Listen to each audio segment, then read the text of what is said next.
Quand je vois des films d'horreur avec des clowns, j'ai les couilles qui Nouilles. transpirent. Et toi?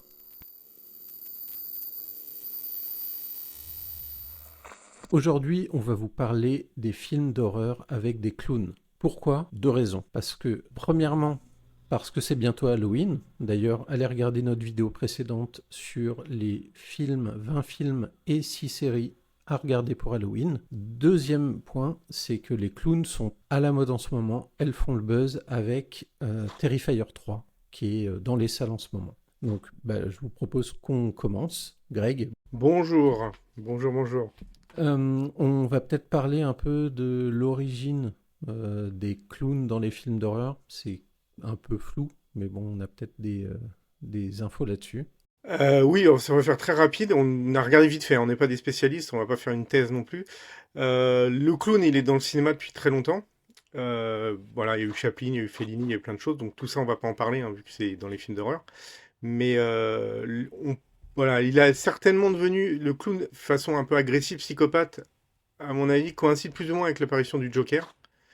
Même si c'est pas, on n'est pas sur le clown, voilà, qui est lié aux enfants et tout, mais on est sur le fait d'utiliser ce visage qui est censé être drôle comme un visage de violence. Et après, il y a certainement un point qui a dû accentuer cette vision du clown dangereux. C'est en fait l'arrestation du tueur en série John Wayne Gacy à la fin des années 70. Parce que c'était un assassin tueur en série pédophile qui a tué de nombreux jeunes garçons et qui, dans son temps libre, se déguisait en clown pour les anniversaires d'enfants. Et quand il a été emprisonné, il a continué à faire beaucoup de dessins, des autoportraits de lui en clown, où il faisait le personnage qui s'appelait Pogo le clown. Et on pense certainement que, en tout cas, cet élément de l'histoire a accentué en fait cette peur du clown et cette vision assez cauchemardesque du clown. Après, s'il y a d'autres choses, d'autres infos, on est preneur. Oui, n'hésitez pas en commentaire à nous dire votre expertise sur les clowns dans les films d'horreur, ça nous intéresse. Je te propose qu'on parle peut-être rapidement de deux films qu'on a étudiés, mais qu'on a décidé de ne pas mettre dans cette liste de films avec des clowns. Le premier, le film Clown. Ouais. Ça va être rapide. Le film Clown, c'est l'histoire d'un père de famille qui se déguise en clown pour l'anniversaire de son fils parce que voilà, le clown qui devait venir ne vient pas. Le costume et le maquillage restent sur lui, il reste prisonnier de ce maquillage et il y a une transformation qui commence à s'effectuer sur lui. Alors pourquoi on n'en parle pas? C'est parce que personnellement j'ai trouvé le film assez nul. Du coup on va pas faire long en fait. C'est une suite de raccourcis scénaristiques bidons. Voilà, le clown n'est pas trop mal fait, mais c'est pas un grand intérêt. C'est un film produit par Eli Roth. Globalement, ça explique aussi que ce soit pas très intéressant. Mais il y a un peu d'argent, étant donné que c'est Eli Roth. Donc voilà, visuellement, c'est pas trop moche. La réalisation est basique. Les acteurs sont pas très bons.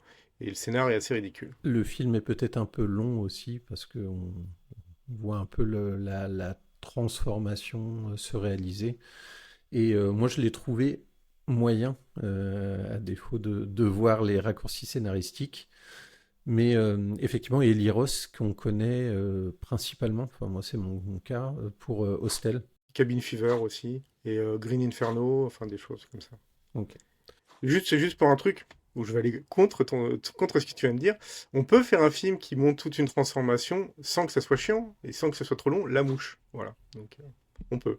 Oui, Donc c'est pas le problème, c'est pas qu'on voit la transformation, c'est que le film est mauvais. oui, oui, oui, d'accord. Je te l'accorde, je te l'accorde. Le second film, et qui, bon, ça va être encore plus rapide, c'est le film Jack in the Box, que je n'ai pas vu du tout pour ma part, que Greg a peut-être Que une j'ai expérience. vite vu et c'était très chiant et c'était sans intérêt. Voilà. D'accord. Donc la tête du clown est sympathique, mais après on a l'impression que c'est tourné sur deux pièces différentes avec quatre acteurs et c'est chiant. Honnêtement, c'est chiant. D'accord, c'était un film direct to vidéo, donc voilà, qui n'a pas bénéficié de sortie au cinéma. Donc je pense qu'il y avait un budget qui était très limité. Je vous propose qu'on passe donc au film ou apparenté qu'on a étudié pour cette vidéo. Et on commence tout de suite avec le documentaire qui est disponible sur la chaîne Shadows, qui s'appelle Wrinkles. C'est un documentaire sur un homme en fait qui a décidé de se déguiser en clown en disant aux parents que s'ils ont besoin de faire peur à leurs enfants qui ne sont pas sages, ils peuvent l'appeler. Donc il a fait des vidéos un peu flippantes sur Internet qu'il a mis sur Internet. Il a mis des affiches dans la rue avec son numéro de téléphone. Il a créé un message de répondeur pour que les parents puissent appeler. C'est un peu le croque-mitaine en fait, mais on verra que souvent le clown reprend un peu cette légende du croque-mitaine. Et en fait, le doc montre la façon dont les choses l'ont dépassé, la façon dont les parents ont pris cette idée pour plus ou moins éduquer leurs enfants. Donc dans le même principe de je vais appeler croque-mitaine, là c'est je vais appeler Wrinkles le clown. Et voilà, et le doc, en gros, sans trop vous spoiler tout, montre un peu ce qui entoure ce phénomène qui se passe en 2014 de mémoire, et la façon dont les choses débordent, la façon dont les gens récupèrent ça, donc ça devient un peu un phénomène aux États-Unis, le fait que ça débouche un peu sur certaines plus ou moins agressions aussi.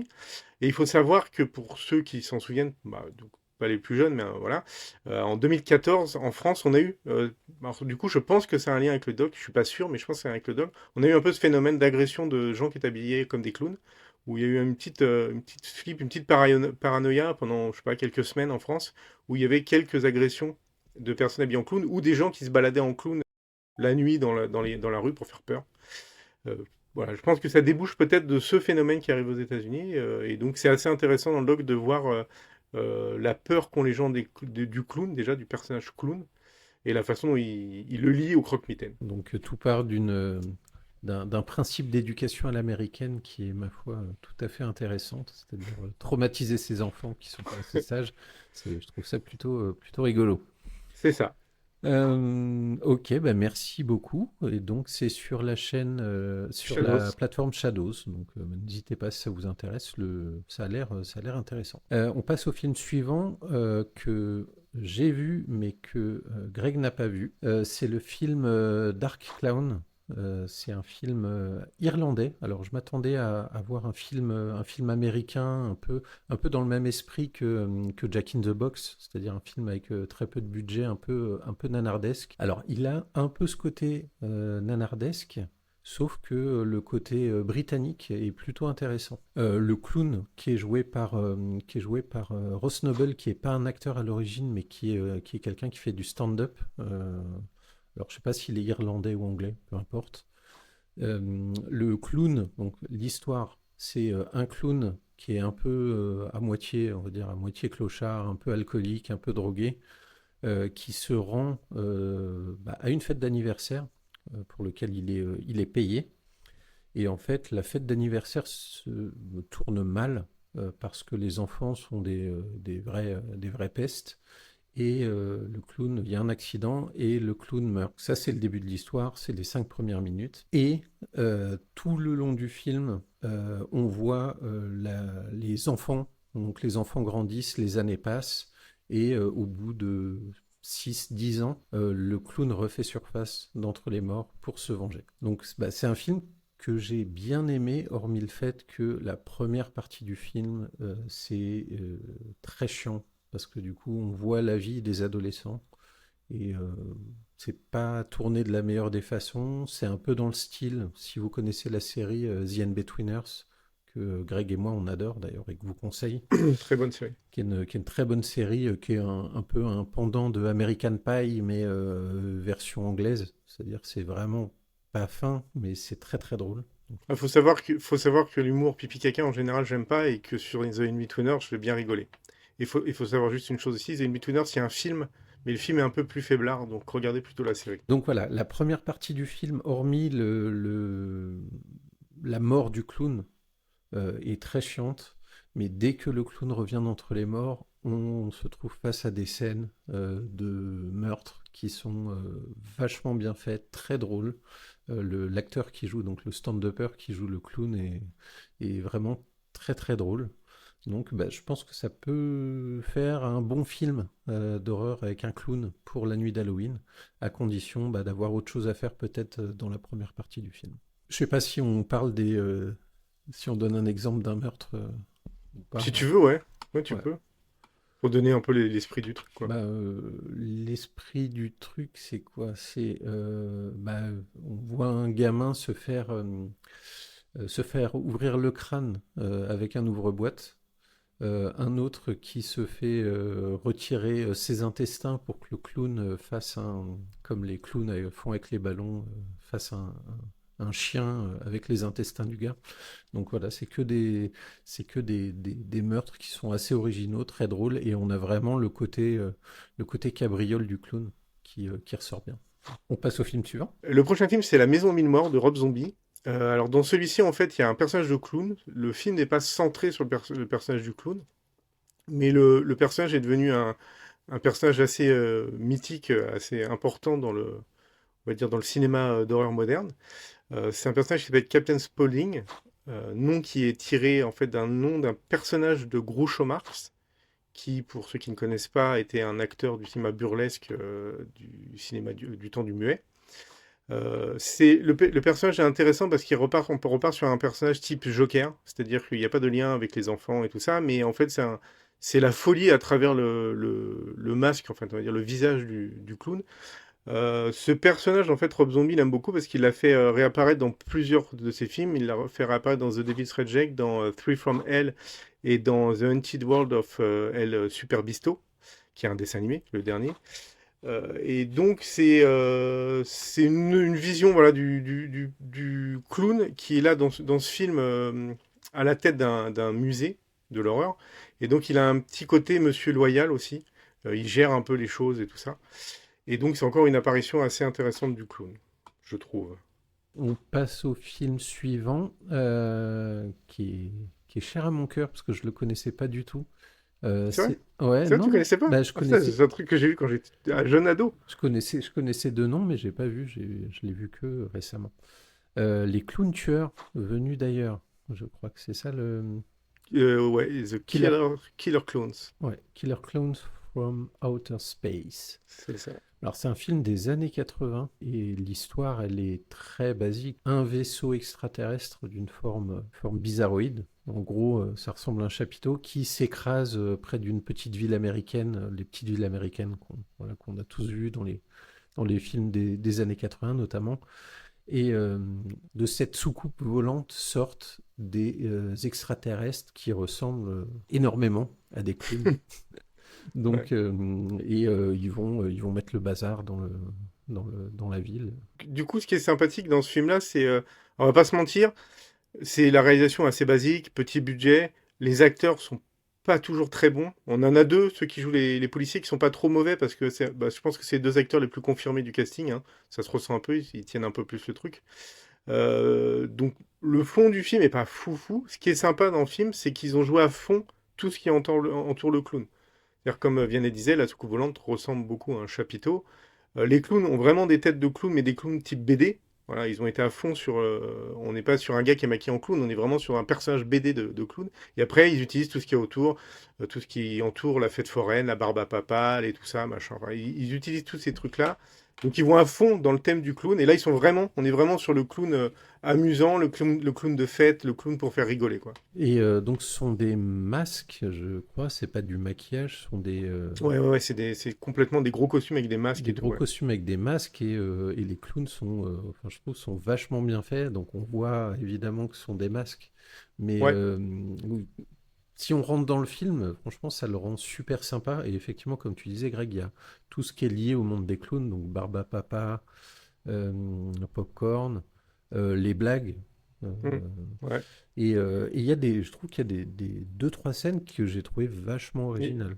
il y a des très bonnes idées, ouais, sur l'utilisation des choses. Et juste pour un truc pour les costumes, globalement, je trouve que les costumes n'ont pas vieilli, étant donné que enfin, parce que justement, ils sont partis totalement dans le côté BD. Donc, je veux dire, même à l'époque, ils se sont pas dit, on va essayer de faire un gars qui ressemble à un humain, mais qui a un peu une tête de clown. Là, on est sur un truc énorme, hein. Ils ont des têtes énormes. C'est comme si c'était des personnages qui sortaient d'un dessin animé. Donc, du coup, au bout du compte, comme les costumes étaient plutôt bien faits, je trouve, et que c'était assumé en mode c'est des personnages limite de BD ou de dessin animé, du coup ça n'a pas vraiment vieilli, ça je trouve. Autant il y a des décors qui sont un peu très limites et tout, qui ont vraiment vieilli, autant les costumes je les trouve toujours très fun en fait, c'est vraiment, ils sont très très drôles je trouve. À noter que, en fait, ces extraterrestres, parce que ce sont des extraterrestres, lorsqu'ils kidnappent quelqu'un, ils les capturent en fait dans des espèces de grosses barbes à papa et qui en fait ressemblent plutôt, je trouve, à des clowns Nouilles. qu'à des barbes à papa. Oui, non, c'est pas faux, c'est pas faux. On va dire que c'est un gros truc gros skippant. Voilà. Voilà, exactement. Donc, Du coup, on est sur un film qui est assez proche du nanar, mais comme ça se prenait pas au sérieux à la base, comme ils ont un peu fait ça aussi pour le fun et pour rigoler. Du coup, c'est un nanar qui peut être drôle à voir. Ça s'assume comme ça, faut le regarder au 10e degré. C'est un peu bancal et tout, on va pas se mentir, l'histoire est simple, tout ça, hein. Mais c'est drôle, c'est du fun, c'est marrant, c'est du film popcorn, voilà, c'est toujours drôle, je le trouve toujours un peu fun, je trouve marrant, surtout comme tu disais, il y a certaines bonnes idées en fait. notamment les ombres chinoises. Ouais, Quand le clown la fait des scène des ombres autres. chinoises, j'ai trouvé ça vachement bien foutu. Ouais. Ok, bah écoute, n'hésitez pas, si vous avez vu en commentaire l'un des films dont on a parlé déjà, n'hésitez pas à nous dire ce que vous en avez pensé. Ça nous intéresse. On passe au film suivant qui est plutôt une série de films et une série de films qui fait le buzz en ce moment, grâce au censeur notamment. C'est la trilogie Terrifier. Comment parler aujourd'hui de clown dans les films d'horreur sans parler de Art le Clown? On en a déjà parlé la semaine dernière dans notre série de films, donc les 20 films et 6 séries à regarder pour Halloween, mais on va en reparler encore un petit peu. Euh, on est sur un clown qui fait dans le burlesque. Je sais pas, tu me diras si je Ouais, si, décline. si, ouais, ouais. À savoir que l'acteur qui joue Art n'était pas du tout habitué aux films d'horreur. Même initialement, il n'était pas acteur, il était instituteur. Et lui, quand on lui demande ses références cinématographiques, il parle de Mr Bean, il parle de Chaplin, il parle de tous les acteurs du muet. Donc, on est totalement là-dedans. C'est ce que j'ai dit tout à l'heure, en fait. C'est la vie. En fait, c'est la meilleure vision du clown dans le cinéma. Après, nous, là, on s'est basé sur l'horreur, donc on n'en parle pas. Mais en effet, toute cette époque, Chaplin, Buster Keaton, Fatty Arbuckle, même Max Linder avait fait aussi des trucs avec le clown. L'époque du burlesque, c'est certainement l'époque où ils ont le plus mis en avant le clown, parce que très souvent, les acteurs de l'époque venaient du cirque. Chaplin, Buster Keaton, tout ça, ils venaient du cirque. Donc le clown, c'est ce qu'ils connaissaient parfaitement. La plupart avaient déjà fait des clowns dans leur vie avant d'être acteurs. Donc après, lui, je peux comprendre qu'il se base principalement. En fait, il se base sur le vrai clown à la base. Ce qui est plutôt, à mon avis, une très bonne idée. Ouais, donc le pitch de Terrifier, des trois Terrifiers, donc un clown qui s'appelle Art le Clown, qui se balade et qui tue tout le monde, généralement de façon très gore, très violente. Voilà, je pense que ça résume les trois films. J'ai pas vu enfin on n'a pas vu le troisième. Moi j'ai été curieux, j'ai vu des extraits du troisième et bon j'avoue que c'est quand même pas mal. C'est quand même pas mal en termes de violence et en termes de gore. Donc que dire de plus si le budget, c'est-à-dire voilà, que vous décidiez de regarder. C'est conseillé, même si le pitch est basique, de regarder, de regarder dans l'ordre. Le premier donc avait un budget, je crois, de 35 000 $. Le second, 250 000 $. Et le troisième qui est au cinéma, il est à plus de 2 millions de dollars. Donc on monte en qualité. Après, on monte en qualité peut-être dans... euh, Pas dans tout, pas mais dans tout, non, voilà. on va dire, pour le premier, on va dire que ce qui peut gêner dans le premier, mais après, vu le budget, c'est logique, c'est que globalement, le premier se passe sur trois, quatre pièces différentes avec deux, trois acteurs, actrices. Voilà. C'est un petit, on est sur un petit groupe, mais pour un petit budget, ils font un truc plutôt correct. Mais il faut le prendre tel quel. Après, faut se dire vraiment que le budget n'était pas énorme. Mais grâce au personnage justement du clown de Hart, le film a été un peu assez marquant en fait. Pour un tout petit film d'horreur, ça a été marquant. Le deuxième, voilà, on a un peu plus de lieux différents, on sent qu'ils ont pu avoir plus de décors, plus de personnages, plus de choses. Après, pour moi, ça pêche un peu sur le scénar, qui à mon avis aurait mérité d'être un peu plus écrit, surtout que c'est pas ce qui est le plus cher, donc voilà. Mais on voit en effet qu'il y a un peu plus de budget, et après, ça tient toujours de toute façon sur le personnage de Hart, hein, voilà, qui est, pour le coup, qu'on aime ou pas les films, je pense qu'on peut pas dire que le personnage du clown soit mal fait en fait. Il est très flippant et il est plutôt cool. Et puis après, je suis tombé récemment sur une vidéo. Alors, je sais pas quelle émission c'est, mais il y avait des critiques cinéma qui, alors, je sais pas s'ils étaient sérieux ou pas, mais en tout cas, ils se prenaient très au sérieux. Et donc, ils faisaient un blabla incroyable sur le film. en parlant de facilité scénaristique, par exemple. C'est ma spécialité. Ah bah, de toute façon, je vais le dire, hein, honnêtement, c'est vrai, hein. Là, il n'y a pas photo, hein. Moi, j'ai trouvé que le 1 était un peu vide du fait qu'il n'y avait pas beaucoup de lieux, beaucoup Hmm, d'acteurs et que le scénar était très simple. Mais voilà, le budget est très, très oui, petit. Donc, à la limite, je lui pardonne plus sur le premier. voilà, mais Le toi, deuxième, je pardonne un peu moins parce que je trouve qu'en effet, d'un point de vue scénario, il part sur des sujets, il va pas jusqu'au bout. Il y a des dialogues qui sont vraiment inintéressants.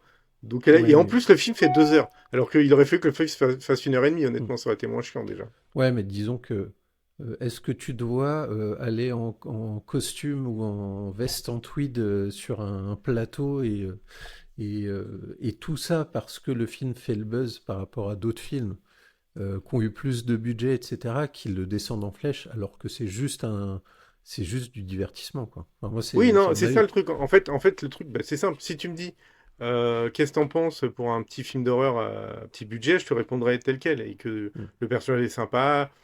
Des fois, c'est pas un peu vide, mais bon, il y a des scènes qui sont sympas. Si tu me dis par rapport au cinéma en général, qu'est-ce que tu penses de Terrifier, je vais te dire que c'est pas bien.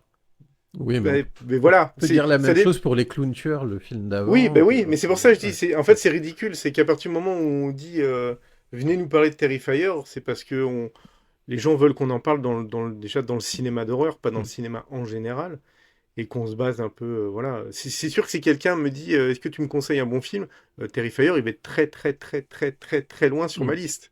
Mais Mais après, si on demande un bon film d'horreur avec un clown. alors il sera avec un clown, voilà. Un bon film d'horreur, il sera un peu loin Ouais. sur ma liste aussi, mais avec un clown, il sera pas trop loin. Mais en Mm. même temps, il y en Mm. a pas trop, mais Oui, il n'y en a pas trop. Mais en tout cas, si on me dit un bon film d'horreur avec un personnage assez sympa, il est sympa. Mm. Après, en effet, c'est un petit film d'horreur, c'est pas un truc de dingue. Non, Donc non, non, ça c'est dépend sûr. où tu te places. Tu peux être gentil, ou si tu veux parler du film dans le cinéma, tu peux être très méchant. C'est ça, faut le prendre comme ce que c'est. Et je pense que le réalisateur n'est pas vraiment un réalisateur. Je pense, quelqu'un qui est plus dans les effets spéciaux de base. Ça se voit d'ailleurs, parce que les effets gore sont juste incroyables. Et que bah, du coup, ça a réussi. Enfin, je veux dire, ça a Oui, marché. Le personnage a fonctionné, tant mieux pour lui. Il veut le garder pour lui pour l'instant, c'est-à-dire qu'il a refusé quand même pas mal d'offres des gros studios, ce qui est pour moi très bien. Et je pense qu'il va aller au bout de son arc, c'est-à-dire jusqu'au quatrième film, et c'est pas dit que ça continue. Donc, bah, moi en fait, ce que j'aimerais bien, parce que c'est un peu la critique que j'aurais à faire, surtout sur le deuxième, c'est que ce que j'aimerais bien, c'est qu'il ait vraiment une idée d'écriture complète. Le deuxième, j'ai eu l'impression qu'il avait eu des idées de scène, des très bonnes idées de scène, et qu'après, il les a reliées un peu avec ce qu'il pouvait, quoi. De deux, trois dialogues à la con, deux, trois scènes qui servent à rien, comme ça, on peut passer à l'autre scène. C'est un peu voilà, c'est un peu le défaut que je trouve dans le hmm. 2. C'est pour ça que les 2 heures n'étaient pas nécessaires, parce que si c'est pour faire du remplissage, ça sert à rien. Donc, ce qu'il faudrait surtout, c'est que entre les scènes d'horreur qui gèrent plutôt très bien, qu'il écrive vraiment, qu'il y ait vraiment une écriture et qu'il y ait des personnages intéressants qui disent des choses intéressantes. C'est ce qui manque en fait. Hmm. Mais Bah, voilà, moi je suis pas un grand fan, mais bon, ça se laisse voir si on a envie de voir un petit film d'horreur un peu popcorn, quoi. exactement. Et on verra que, bah, je pourrais dire la même chose, tu l'as pas vu, mais je pourrais dire la même chose pour Dark Clown, dans lequel, comme je le disais, il y a 45 minutes de la première partie du film qui est chiante comme la mort, parce qu'en termes d'écriture, il n'y a rien, quoi. Il n'y a Bah en vraiment fait, rien. tu sais quoi, je pense que le problème c'est que c'est des réalisateurs qui ont une bonne idée pour faire un moyen, voire un court métrage, mais qui ont dans leur tête l'envie de faire un long. Hmm. Mais le problème c'est qu'un long ça s'écrit. Et c'est compliqué, et des fois ça peut mettre du temps, et peut-être qu'ils ont été un peu trop vite. Donc ils ont de quoi faire un cours, sympa, et bah ils remplissent pour faire un long, quoi. Ou Et du sinon, coup ça se ressent un on peu. part sur le principe de beaucoup de films d'horreur, c'est-à-dire que l'action part dès le début, et puis pendant tout le film, c'est des séquences voilà, de meurtres, de choses comme ça, quoi.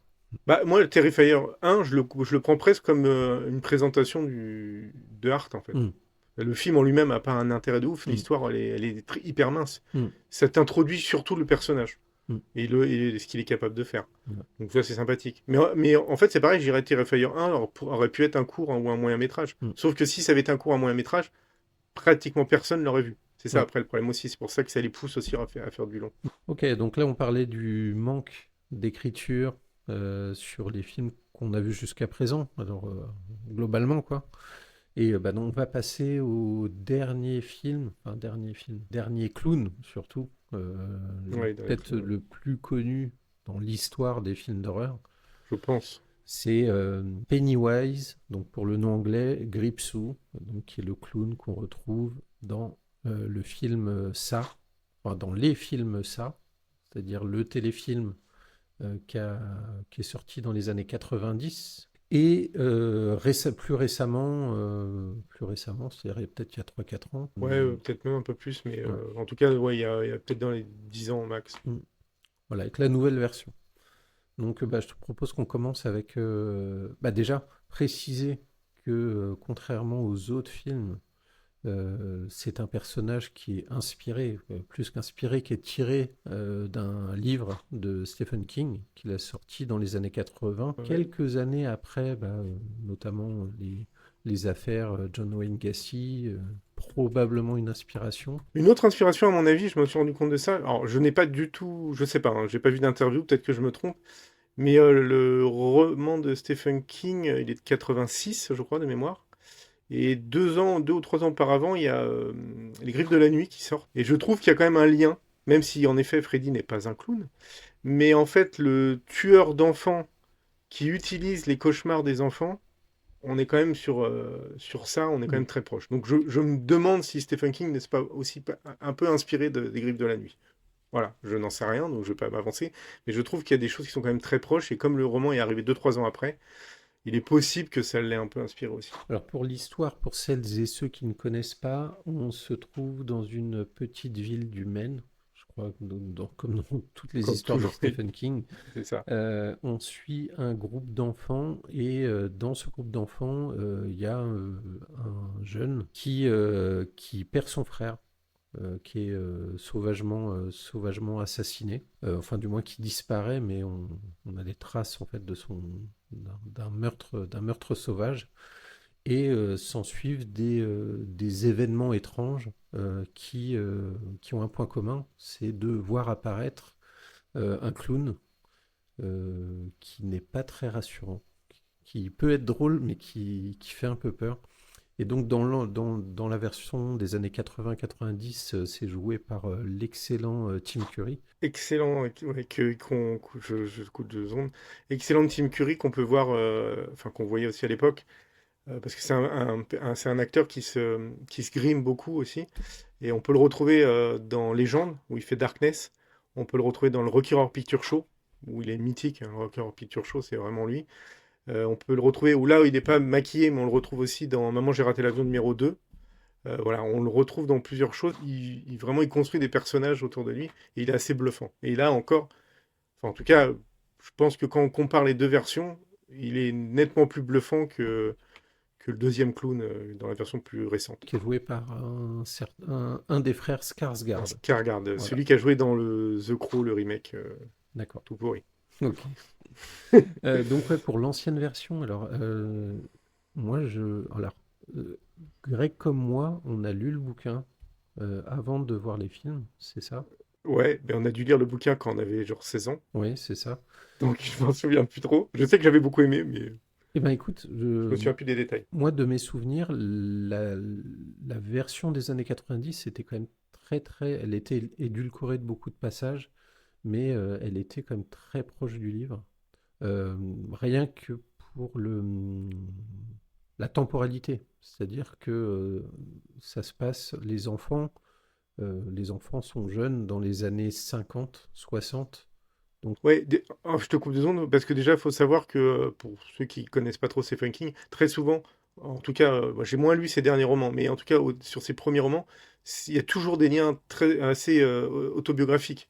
Donc automatiquement, il l'a calé dans une époque que lui a vécu enfant. Voilà. C'est pour ça que l'époque qu'on retrouve dans le téléfilm correspond bien à celle du roman. Et c'est pour ça aussi, pendant que j'y suis, que le personnage principal est un écrivain. Voilà, toujours ce lien autobiographique que Stephen King met dans ses romans.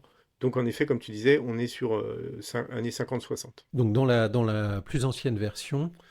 Et donc l'apparition de ce clown fait que les enfants se rendent compte qu'il y a un souci, voilà, qu'il y a un événement qui est en train de se dérouler. Euh, Et en fait, la deuxième partie du téléfilm, comme la deuxième partie du film, du remake, on va dire, qui est sorti il y a quelques années, dans la deuxième partie, on les retrouve adultes et toujours face à Gripsou, Pennywise, peu importe comment on l'appelle, mais à ça. Voilà.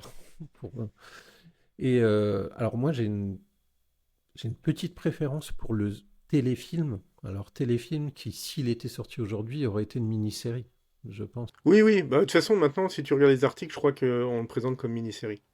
On dit plus, non, on dit plus téléfilm en deux parties maintenant. On dit mini-série, mais c'est à la base deux téléfilms.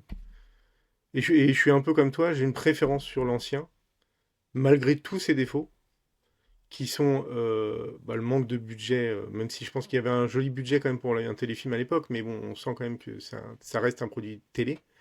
Une réalisation qui est pas toujours qui est un peu bancale, des effets spéciaux qui ont un peu vieilli, un casting qui est plus ou moins bien. Donc, on retrouve des acteurs confirmés comme Seth Green ou John Ritter. Donc, ça, c'est pas trop mal. Mais après, il y en a d'autres qui sont plus faiblards. Mais par contre, je pense, vraiment, ça tient pratiquement qu'à ça pour moi. Mais Tim Curry, il est tellement au-dessus que, voilà, même si ça vit, même s'il y a un manque de budget, même s'il y a tout ça, le clown en lui-même est nettement mieux et Tim Curry est énorme. Donc, j'aurais tendance à avoir une préférence aussi sur le téléfilm. Et à noter que les histoires sont sensiblement les mêmes, parce qu'elles sont toutes les deux inspirées du livre de Stephen King, donc on retrouve des scènes qui sont identiques. Et pour le film plus récent, que j'ai vu, que j'ai revu récemment, je trouve il y a trop de jumpscares, il n'y a pas assez il y a pas assez d'ambiance. Et notamment dans la deuxième partie du film, il y a, je trouve, un manque de, il y a un côté trop léger, alors que bah, ils subissent des choses qui sont relativement dramatiques ou violentes. Euh, on a l'impression que ça tourne sur de l'humour, alors qu'au contraire, ça devrait être beaucoup plus sérieux. Surtout que ce qui est drôle, c'est que pour moi, une des erreurs qu'ils font, c'est qu'ils ont fait ils ont pris un clown dans la dernière version qui est presque tout le temps flippant. Ils lui ont fait tout de suite une gueule flippante. Donc c'est assez marrant qu'après, derrière ça, ils mettent trop d'humour. Voilà. Alors que je trouvais ce qui était bien avec la version de Tim Curry, c'est que même si on va pas dire qu'il a l'air super gentil, mais au début, souvent sur ses apparitions, il a l'air à peu près normal. En tout cas, il n'est pas maquillé, il n'a pas une gueule de cinglé, il n'a pas un regard de fou. Après, il change vite de gueule, voilà, et c'est là où ça devient flippant. Mais c'était plus intelligent, je trouve, sur le Mm. téléfilm de le faire apparaître comme un clown presque normal qui d'un seul coup peut faire peur. Alors que c'est vrai que sur le deuxième, ils ont décidé de faire un clown qui est pratiquement tout de suite flippant. Même quand il a essayé de faire le gentil, il a quand même une tête flippante. Mm. Donc, et ça va à l'encontre justement de ce que tu disais, de faire trop d'humour, alors Ouais. que devrait y en avoir moins. Mm. Donc ça, c'est un peu bizarre aussi. Donc, bah, en tout cas, je pense que tu es d'accord avec moi, Greg. Si on devait choisir le clown à ce jour, ça peut peut-être changer, hein, qui est le plus emblématique dans les films d'horreur. Je pense que Gripsou ou Pennywise, peu importe comment on l'appelle, c'est vraiment voilà, le plus marquant. Et ce qui joue beaucoup, c'est l'écriture. C'est vraiment Oui, l'écriture, c'est vraiment l'histoire que Stephen King a fait derrière, qui se déroule voilà, avec les mêmes personnages, mais avec un décalage de 27 ans. Et ça, je trouve ça génial. et c'est là où tu avais raison sur un truc, c'est sur le fait que le film garde cette retranscription d'une époque. C'est hyper intéressant parce que c'est un truc que Stephen King fait super bien.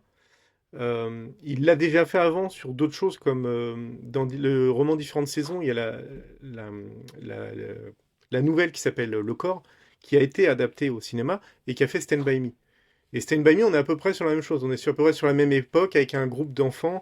Et ça, en fait, Stephen King le fait bien. Et je trouve que le téléfilm a eu raison de reprendre cette retranscription d'une époque. Et c'est peut-être l'erreur aussi du film qui a été fait après. Et juste pour une chose, pour ce que tu disais sur le clown, je trouve aussi que parmi les différents films qu'on peut voir avec un clown, je pense aussi que le mieux c'est celui-ci. C'est celui joué fait par Tim Curry.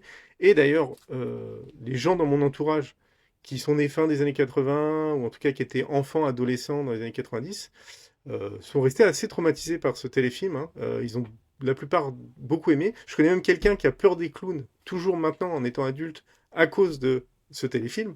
Donc voilà, en tout cas pour Tim Curry, le téléfilm est vraiment bien quoi. Et en effet, l'histoire est cool. Après, voilà, il peut y avoir des petites longueurs, des choses. C'est un téléfilm, donc bon, c'est un peu compliqué. Mais ça reste quand même très bien et on est nettement au-dessus de tout ce qui a été fait.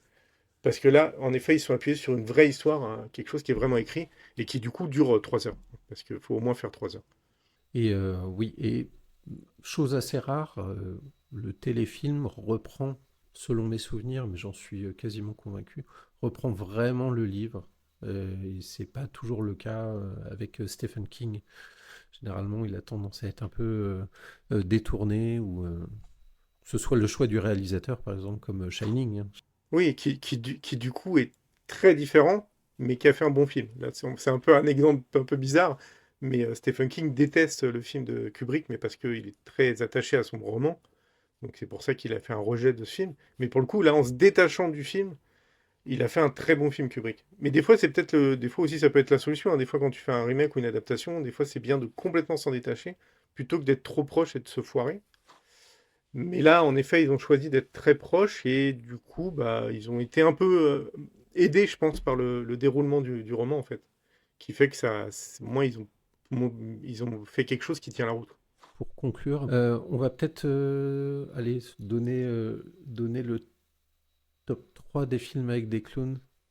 Greg, à toi. Allez, je te lance la patate chaude. Euh, Film d'horreur avec des Le clowns, film hein. d'horreur Je avec des précise, clowns, tout film à fait, d'horreur mais avec des bien clowns. sûr. Bien sûr. Je partirais. Allez, je dirais le doc Winkles, parce que c'est intéressant. Après, je dis pas que je vais le revoir 50 fois, mais je trouve le doc intéressant. Et comme je disais, il a marqué un peu un moment, une paranoïa qu'il y a eu en 2014. Après, je mettrais, même si c'est un peu triché, House of Corpse de Rob Zombie. C'est un peu triché parce que le clown est un des personnages et c'est pas centré sur le personnage, donc on peut pas vraiment dire que ce soit un film de clown. Mais bon, il y a un clown. Et bien sûr, à la fin, je mettrais ça. Euh, En mettant ouais, le téléfilm, je pense. Le téléfilm. Le film est pas mauvais, hein, la dernière version, elle est pas mauvaise. Mais quand on arrive 20, au moins 20, ouais, 20, 25 ans après, faut faire quelque chose de beaucoup mieux, quoi. Et je trouve pas que ça soit beaucoup mieux. Ce qui est mieux, c'est il y a plus d'argent. Voilà, là, ça se voit. Par contre, le dernier film, la dernière version est plus jolie à l'œil et tout ça, hein. Ils avaient du budget. Mais après, le fond n'est pas plus intéressant, voire le clown est moins intéressant. Donc, ce sera le téléfilm. Ok, alors pour ma part, mon top 3, donc vu que je n'ai pas vu le documentaire, je vais mettre Dark Clown en troisième. Parce que j'ai bien aimé le clown, j'ai bien aimé la façon dont il trucide les gens. En numéro 2, je mettrais Terrifier, l'œuvre complète, même si j'ai pas vu le 3. Et en numéro un, je mettrais le téléfilm Ça, donc avec Tim Curry, parce qu'il est bon comme le livre. Il représente bien le bouquin et je mets tout de suite de côté le dernier, Ça, que j'ai vu récemment, que j'ai trouvé sympathique, mais je trouve qu'il en faisait beaucoup trop dans les jumpscares, dans les choses comme ça. Mais du coup, il va y avoir une série qui va sortir sur Max l'année prochaine, qui reprend la genèse de Pennywise et qui s'appelle, si ma mémoire est bonne, Welcome to Derry, et qui se passe dans les années 60. Alors, pour le coup, ça revient sur le livre, donc je sais pas ce que ça va donner. Mais du coup, je suis curieux de voir quel arc va prendre voilà, cette série. Ok. Juste un truc. Du Mhm. coup, je sors un peu du thème, Mhm. mais je reviens sur Tim Curry. Allez voir Tim Curry parce que c'est vraiment un super acteur À qui. l'hospice? Tu veux qu'on aille le voir à Ouais, l'hospice? allez le voir. Oui, parce que là, il est pas loin en plus, hein, donc. Non, non, mais allez le voir sur les choses qu'il a pu faire où, je le redis, allez voir Légende, Maman, j'ai raté l'avion numéro 2. J'ai dit quoi d'autre? J'ai dit le Rocky Horror Picture Show. Non, non. Le Rocky Horror Picture Show, qui est un délire absolu, mais qui est à voir.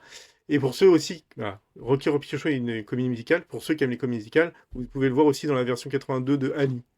Voilà. Deux?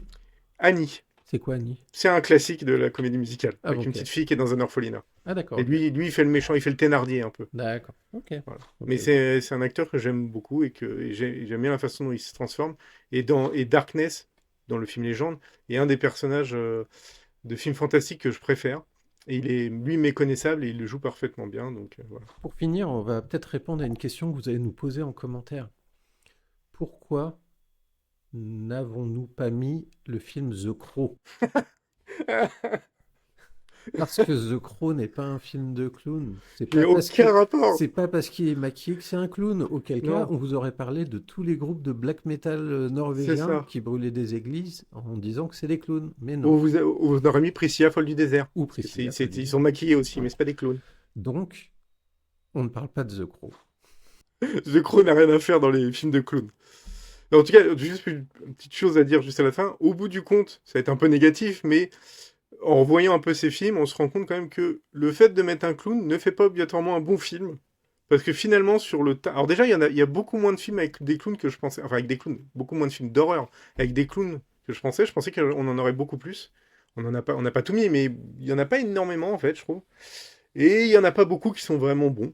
Donc voilà, c'est pas le clown n'appelle pas spécialement la qualité, mais il y en a que deux trois qui sont sympas. Je pense qu'on peut conclure. Si vous êtes un clown et que vous avez aimé cette vidéo, n'hésitez pas à venir le dire en commentaire. Si on a oublié des films de clowns, de films d'horreur avec des clowns, ce dont je doute parce qu'on a réalisé un travail, je pense, assez exhaustif. Pourquoi? Attends, on se tape des films de clowns depuis Putain, 2 semaines, j'en peux c'était plus. à chier, putain. Donc, si on a oublié des films de clowns, même les plus obscurs, genre des films japonais qui sont sortis que sur le dark web, n'hésitez pas à nous en parler en commentaire, sauf en donnant des détails, quoique. Et puis, bah, n'hésitez pas à liker la vidéo, la partager à vos amis qui n'aiment pas les clowns, qui ont peur des clowns, ça pourrait être très drôle. Et bah, on vous dit à bientôt et surtout on vous souhaite un excellent Halloween parce que je ne pense pas qu'on ne reparlera d'Halloween d'ici cette fête. Donc profitez bien. Pensez à... non, j'allais dire une connerie. Pensez à... Bon. Non, non, non, non. Donc, puis on vous dit à bientôt. Ok, Salut Greg. et... Attends. Non, je dirais juste un truc, parce que du coup, là, on s'est quand même tapé pas mal de films qui étaient pourris avec des clowns. Si vous voulez voir des clowns, sortez des films d'horreur, allez voir Chaplin, Fellini, Buster Keaton, allez voir des clowns de ce côté-là, vous verrez des choses beaucoup plus intéressantes sur les clowns. Voilà, allez dans le cinéma, moins un film d'horreur, ce sera plus sympa. Effectivement, c'est mieux que d'aller sur le dark web. Exact. Bon, allez, salut. À bientôt.